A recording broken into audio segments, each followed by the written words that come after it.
பூஜை பொருட்கள் வந்து கொஞ்சம் தீர்ந்து போயிருந்தது. 2, 3 ஐட்டம் வந்து வாங்க வேண்டியதா இருந்தது. அது வந்து எண்ணெய், கம்ப்யூட்டர் சாம்பிராணி, அதாவது கப் சாம்பிராணி, அதுக்கப்புறமா வந்து ஸ்டிக்கும் வாங்கியிருந்தேன். கற்பூரம் இது எல்லாமே வாங்கிட்டு இருந்தேன்.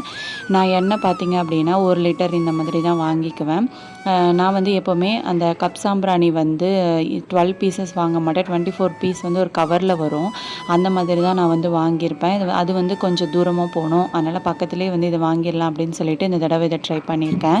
ட்ரை பண்ணிவிட்டு எப்படி இருக்குன்னு சொல்லிட்டு நான் கண்டிப்பாக வந்து ஷேர் பண்ணுறேன். பூஜை பொருட்கள்லாம் கொஞ்சம் வந்து அரேஞ்ச் பண்ணி வச்சுட்டு அதுக்கப்புறமா பார்த்தீங்கன்னா கிச்சனில் நம்ம கொஞ்சம் சேஞ்ச் பண்ணியிருந்தேன் இல்லையா, ஆப்போசிட்டில் ட்ரே மாற்றிட்டேன். அங்கே வந்து கொஞ்சம் எம்டியாக இருந்தது. அதனால் அந்த கண்ணாடி பவுல் வச்சு கொஞ்சம் மணி பிளான்ட்டை கட் பண்ணி அதுலேயும் வச்சுருந்தேன்.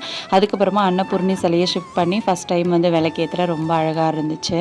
மத்தியானம் வரக்கூடிய செவ்வாய் ஓரை நேரத்தில் தான் பூஜை பண்ணியிருந்தேன். வீடியோ பிடிச்சிருந்தா லைக் பண்ணிவிடுங்க. நாளைக்கு ஒரு வீடியோவில் பார்க்கலாம்.